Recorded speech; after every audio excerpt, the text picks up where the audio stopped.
Deus Santo, Deus Forte, Deus Imortal, tende misericórdia de nós e do mundo inteiro, para que combatamos com coragem, contemplando a Jesus crucificado, que da sua cruz nos oferece a sua ajuda, a vitória, a coroa.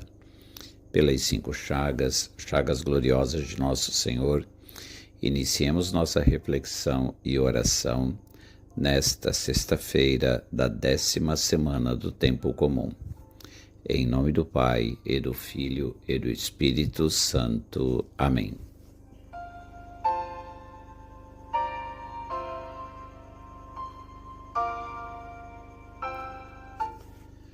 A Igreja celebra hoje a memória de Santo Antônio de Pádua ou Lisboa, presbítero e doutor da Igreja.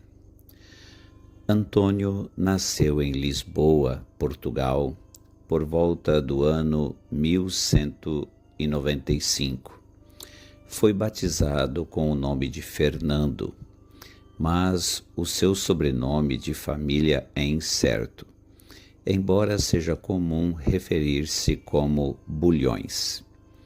Foi recebido em 1210 entre os cônegos regulares de Santo Agostinho, e pouco depois da sua ordenação sacerdotal, ao ver os restos mortais dos primeiros mártires franciscanos mortos em Marrocos, sentiu um novo apelo vocacional e mudou-se para a Ordem dos Frades Menores, tomando o nome de Antônio, com a intenção de se dedicar à pregação da fé entre os povos da África.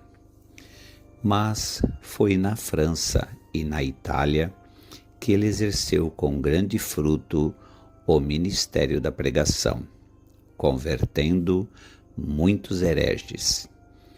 Em 1221, participou do capítulo das Esteiras, junto à Porciúncula, e viu Francisco de Assis.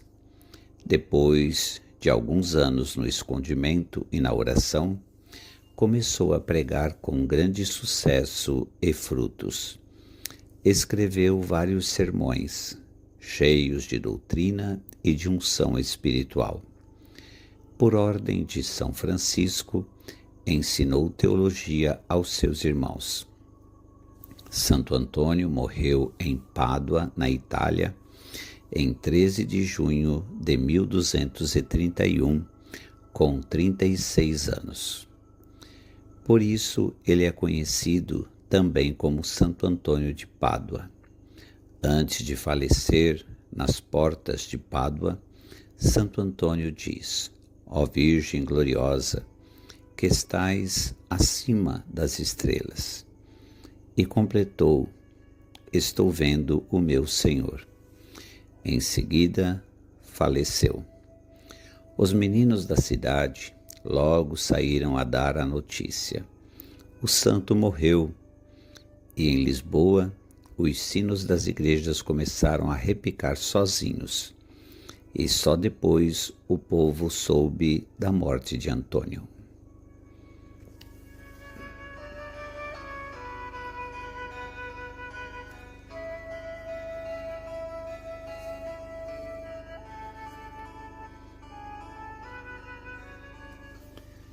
Senhor Jesus Cristo, agradeço pelos momentos em que pensas em mim sem que eu perceba. Permita-me imitar seu exemplo, que eu aprenda a olhar para as necessidades dos outros antes das minhas. Deixe-me fazer isso de coração, não para me exibir. Concede-me a graça de ver, neste momento, o meu coração e de poder contemplar os meus desejos mais profundos para transformá-los nos teus. Peço-te a graça de saber que tanto me deste, especialmente um coração para te amar e para comunicar os teus dons aos outros. Por isso, peço pelos meus entes queridos, pelos meus amigos, benfeitores, e pelas pessoas que ainda não te conhecem. Quero oferecer-lhe este momento de reflexão e oração em agradecimento pela sua presença na Eucaristia e no meu coração. Amém.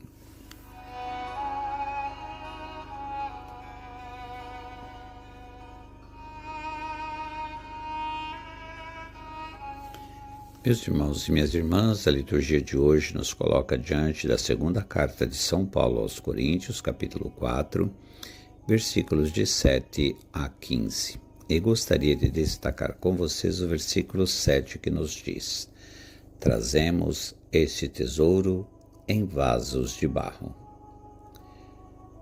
Por que São Paulo está falando aos coríntios sobre vasos de barro? Sabemos que ele havia estabelecido a igreja em Corinto por volta de 50 depois de Cristo, passando 18 meses com os crentes ali e depois se mudando. Em sua ausência, outros mestres talentosos, a quem Paulo chamou de superapóstolos, chegaram e confundiram os coríntios quanto à doutrina. Eles persuadiram alguns dos crentes a rejeitar os ensinamentos de Paulo e sua autoridade como líder.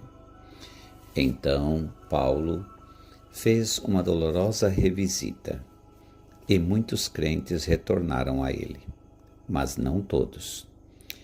Na primeira leitura de hoje, então, o vemos tentando tranquilizá-los sobre seu amor e compromisso e se defendendo. Quando Paulo se autodomina um vaso de barro, suas palavras não são apenas teóricas, são pessoais.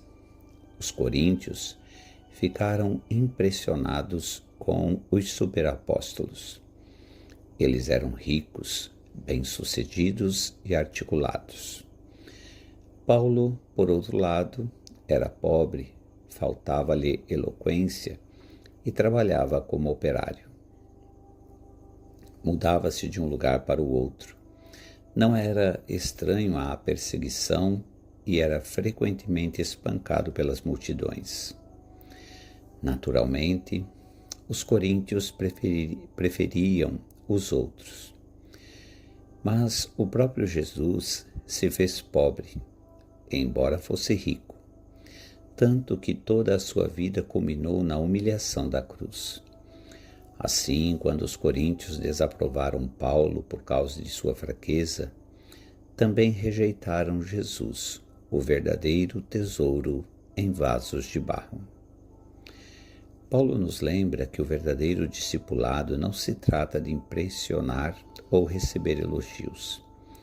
Trata-se de levar a presença de Cristo aos outros. Jesus escolheu habitar em vasos de barro como nós, apesar de nossa fraqueza e fragilidade. Nosso chamado é apontar as pessoas para Jesus, o tesouro dentro de nós. Esta é a boa nova do Evangelho que Paulo proclamou. Jesus nos aceita como somos e nos enche com sua presença, um tesouro mais valioso do que o ouro. Ele inverte nossa visão de grandeza e nos ajuda a nos tornarmos como Ele em humildade e amor. Você pode se sentir carente como discípulo, como um vaso de barro rachado. Tudo bem, você carrega o próprio Jesus Cristo. Ele se deleita em viver em você e ensinar por meio de você. Tu és o meu tesouro, Senhor.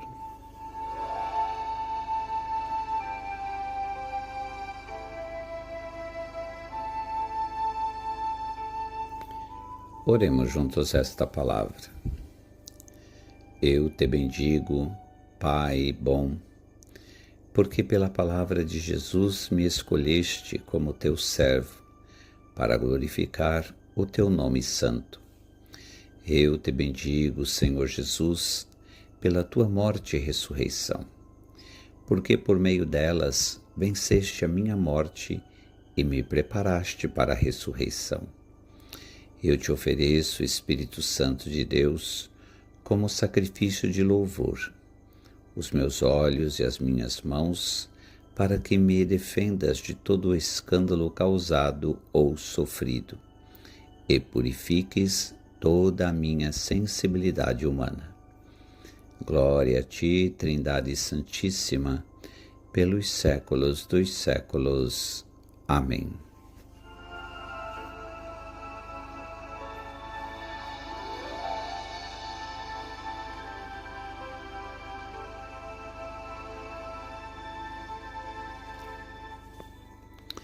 Elevemos a nossa prece ao Senhor da Messe por intercessão da Santíssima Virgem Maria, Mãe da Igreja, e do seu castíssimo esposo São José, para que nos conceda o Senhor inúmeras e santas vocações sacerdotais.